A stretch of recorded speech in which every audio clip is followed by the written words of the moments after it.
Yo, what's good YouTube? It's boardzy, and this is going to be a review of the ATK Duckbill, their newest offering, a mouse that I didn't get at first because I thought it was just a Pulsar 10s clone, but it's actually much closer to the Xtrfy M42 shape, a shape many of you will remember from the past. So it is a simple, but also kind of confusing mouse in the way it's like priced. And just like my last video on the XM2W, I did buy this mouse. I paid $123.49.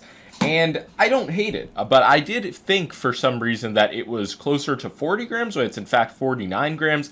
It's advertised at 46, and for this like kind of small claw grip mouse, it's just not remarkable. The clicks are using FE opticals, which are really just like indistinguishable from like the mid-tier passable Omron optical Chinese click feeling that's just so common on a lot of these mice. I really can't say that like functionally in hand it feels much different from a Skyrox mouse, which is not half the price, but it's significantly cheaper. Specifically, the V8 shape is wider. You see it just gets really narrow, and then it gets a bit wider at the front. It made it kind of awkward for me to claw. Also, the side button, specifically mouse 5, is pretty far up on the mouse, so it does encourage you to like kind of pull the hump back into your palm. But if you are somebody who does grip like lower on the mouse, accessing that might be a bit troubling. But really, like with regards to quality on the clicks, they just feel like the fine average Omron optical. Nothing massively concerning so far, but I have only had this mouse for like a week. Side buttons as well do press into the shell, but I mean, I don't know. I guess, yeah, if they are gonna fucking tax for an ATK mouse, it should be nearly flawless. When the ATK F1 Extreme can be found for $77, is it right now on AliExpress? That's just so much. It's a way better buy. This mouse is actually 35 grams, so it's around 15 grams lighter. Same clicks. It does have a 3950, but one thing that I can give the Duckbill credit for is it does have the new Nordic MCU, and this implementation is actually really good. You do have to be careful though. You have to fucking, maybe it's just because I don't really use ATK mice, but you have to like enable the competitive firmware mode, which they don't enable by default because it does tax the battery life, and they do have to use a 500 milliamp hour battery in this mouse to like get some life with the new MCU. So it's just, you know, it's a matter of trade-offs. You can put in a lighter battery, I guess, but I'm not really that impressed by this. The quality's good, the finish is nice. Like I'm enjoying that there are a lot of good looking mice on my desk. And yeah, while the coding and the build quality are good, the whole appeal of ATK and companies like this were that they provided this experience like under $100. And I understand like AliExpress with a welcome offer like coupon maxing, you can probably get this for like fucking 40 cents. But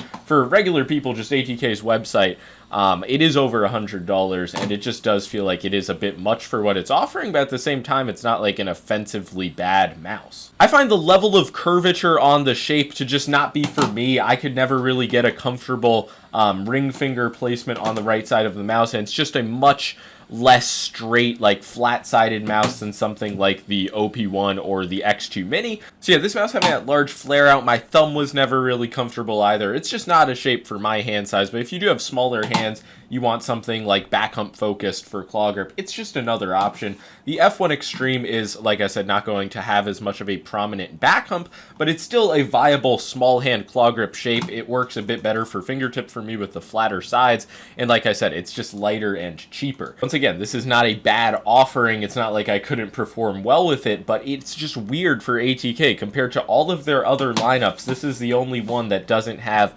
budget options. I've heard it's only like the equivalent of 60 USD in China, so maybe they're just trying to see like, are Westerners suckers? Will they just pay whatever for a mouse? And the answer a year ago might have been yes, but I think in this current mouse economy, people are much more shrewd. They just have their picks, but then again, use your better judgment. If this seems like a shape you're really gonna love, I would say possibly go for it. Maybe wait for the price to come down a bit, or coupon max, do whatever.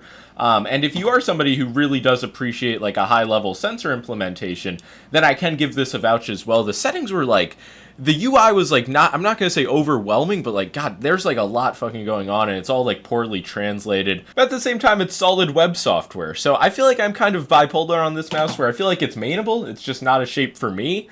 It's too expensive, but it's also not like grossly overpriced. It's just like annoying that it's the same like quality level as a Skyrock's mouse or even ATK's previous mice, which are much cheaper. So it's just interesting. Let me know what you guys think about this mouse. Is there anything else to cover? In the box, you get some grip tape and skates. Oh yeah, I actually made a coupon code when I was about to buy this because I was like, there's no way I'm paying $130. So I made a code. You can get 10% off if you use code boardzy. But I didn't even wind up using that on my own order because they had a different sale going on. But yeah, that's going to be all. Like and subscribe if you enjoyed, and peace out. No seal of approval.